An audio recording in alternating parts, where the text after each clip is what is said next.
जहाँ तक मेरा तजुर्बा है ना, मैंने तो यही सीखा है कि आप लोगों ने ना किसी को भी अपनी परेशानियाँ, अपनी तकलीफ़ें ना बिल्कुल भी नहीं बतानी है।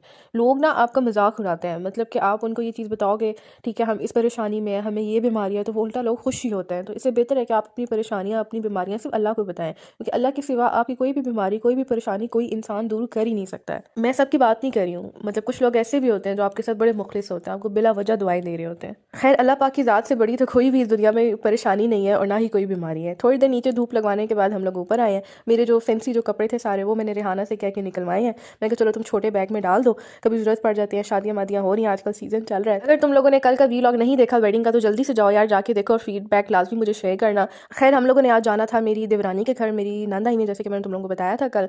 तो बस उन्होंने कहा कि मैंने वहाँ पर जाना है दुआ करने के लिए उसकी दादी अम्मा की, तो तुम भी मेरे साथ चलो। तो बस यहाँ पे हल्का-फुल्का सा मेकअप सारा, आपकी बहन का कपड़े वगैरह मैंने चेंज कर लिए थे। ये ड्रेस भी मुझे मामा ने दिया है। इसके साथ ये वाली स्वेटर मैच होगी, तो साथ मैंने यही पहन लिया है। यहाँ पे बस थोड़ी बहुत अपनी डेंटिंग पेंटिंग करेंगे।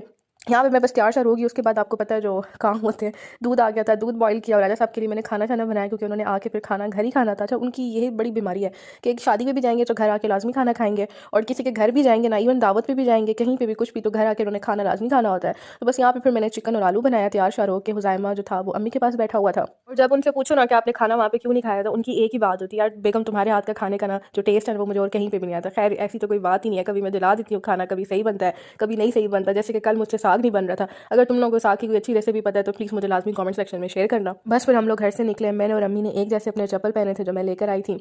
यहाँ पर हम लोग पहुंचे तो बच्चे हमें देखकर अंदर भाग गए थे। खैर, उनसे जाके मिले।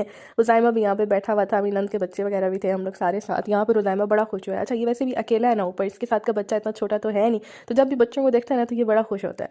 तो ताहा ने सारे इसको टॉयज़ वगैरह जो थे वो अपने नीचे इसको रख के दिए कि तुम आराम से उनसे खेल। इतनी देर फिर राजा साहब आ गए थे, उनकी कीज़ मेरे पास थी, तो उन्होंने कीज़ लेनी थी यहाँ से, फिर अपने बेटे को उठाया, लाड़ियाँ शाड़ियाँ की, ताहा से मिले। तो बस यहाँ पे फिर ताहा और इसकी दोस्ती हो गई थी आपस में, तो दोनों बैठ के खेल रहे थे भाई। इतनी देर में हमारी चाय आ गई थी, रोल थे, समोसे थे, टी केक था, और मफ़िन्स जो होते हैं वो थे, और साथ केक वगैरह भी था। चाय शाय पिया, चाय इंजॉय की, चाय बड़े मज़े की थी, शक्कर वाली चाय। अच्छा, हम लोग भी ना चीनी बहुत अरसा हो गया हमने छोड़ दी है, हम शक्कर ही यूज़ करते हैं। खैर, मैं तो विदाउट शुगर ही पीती हूँ। यहाँ पे फिर हुज़ैमा जो था वो अपने चाचू के पास बैठा हुआ था, तब तक हम लोग चाय पी ले। चाय पीने के बाद फिर खाना यहाँ पे उन्होंने सर्व कर दिया था। खाने में बेचारी ने इतना तकल्लुफ़ कर दिया था, जो गोला कबाब नहीं होते वो थे, मतलब उसकी वाइट कढ़ाई सी बनी हुई थी, चिकन था, पास्ता था, फ़िश थी, सीख कबाब थे, और साथ जो था वो बीफ की बिरयानी थी, और साथ सैलेड वगैरह, इतना कुछ था कसम से। छोटे बच्चों के साथ ना ये सब चीज़ें मैनेज करना बड़ा मुश्किल हो रहा था, लेकिन उसने बड़े अच्छे से मैनेज किया और इतने मज़े मज़े की उसने डिशेज़ बनाई हैं। उसके बाद फिर गाजर हलवा वगैरह खाया हम लोगों ने। खाना तो मैंने इतना ज़्यादा खा लिया था, मैं वापस घर आई हूँ तो तब भी मैंने कहा राजा साहब मेरे लिए 7 अप ले आना, मैंने खाना बहुत ज़्यादा खा लिया। गाजर हलवा भी मैंने